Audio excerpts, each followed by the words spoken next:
Prostitution needs to be understood as a system where all actors play a role and needs to be addressed.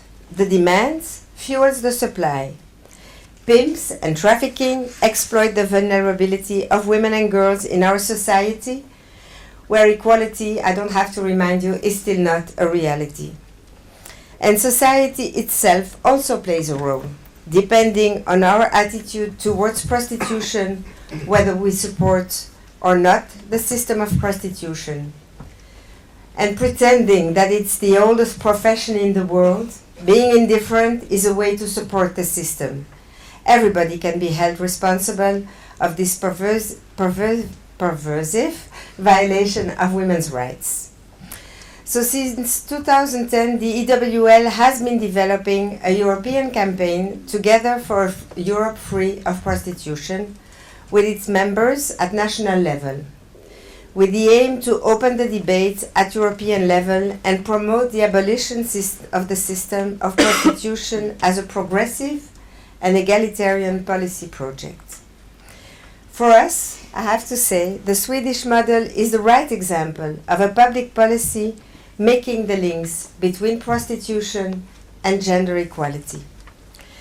Through our campaign, we advocate for such model to be implemented in other EU member states, as we believe that prostitution should be addressed from a women's rights perspective and qualified as a form of violence, like you did 13 years ago. We also strongly believe in the criminalization of purchase of sex, which sends a strong message to a society and allows it to change towards equality. By addressing the demand, Sweden is saying that any act of violence will be punished and that everybody needs to change its stereotypes on women and men.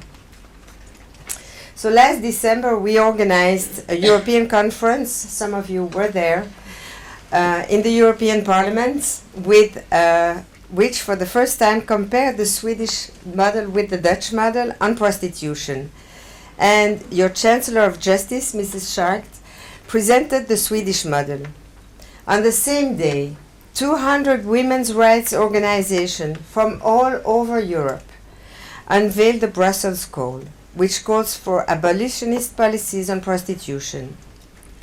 Coming from 27 EU member states, as well as Norway, Iceland, Quebec, Argentina, the signatory organizations are working hard at national level to raise awareness on the Nordic approach and to support victims and survivors. They need to see Sweden even more vocal and active on this issue, especially in current times of crisis, when women and girls are rendered more vulnerable to male violence and exploitation. At the EWL, together with our member and partners, we want to give visibility to the voices of survivors. And I would like here, as I'm sure you all would, express all my respect and admiration for their courage and commitment. Tomorrow we are organizing a working seminar in the European Parliament to feed into the discussion on the Women's Rights Committee and on their forthcoming reports on prostitution, sexual exploitation, and their impact on gender equality, as you mentioned. We really hope that this report will bring a strong message that Europe cannot reach equality as long as women and girls are threatened to be bought and sold in those prostitution markets. Prostitution has a huge detrimental impact on women's lives, starting with their mental, sexual, and physical health. This is why we believe that any abolitionist policy should provide real and decent alternatives for prostituted persons wishing to exit prostitution and develop sustainable and efficient social services to support victims and survivors. We hope that ending prostitution remains a priority in Sweden, but we heard it is, including through regularly trained police and justice services. So tomorrow, members of the European Parliament will call for a Europe free of prostitution. 49 members of the European Parliament have signed the Brussels Call. They come from different countries, and from all major political groups in the European Parliament. This mobilization shows that the call for abolition of prostitution knows no political or geographical boundaries. And really, I'm pleased, Michael Gustafsson, you know it, to be able to show our recognition and pay tribute to your commitment in this issue. Really, thank you. And so, as you said, Your Excellency, I will introduce our two next speakers because you must know that the European abolitionist movement is getting stronger. And we see more contacts and strategies being developed between NGOs, beyond frontiers.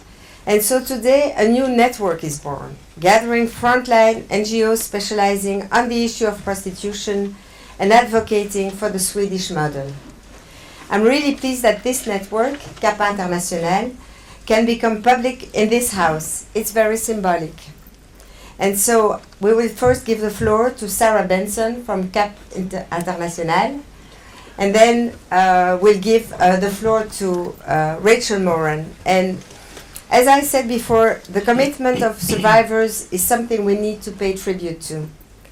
And I really would like to express my respect to all of you. I said it, as several, as said it, are with us today. I will give the floor then to Rachel Moran, who is the co-founder of a new network of survivors. And really, I would like to thank you very much for hosting this event and for allowing survivors to take the floor and CAP International to give us their information. So thank you very much. First, Sarah Benson.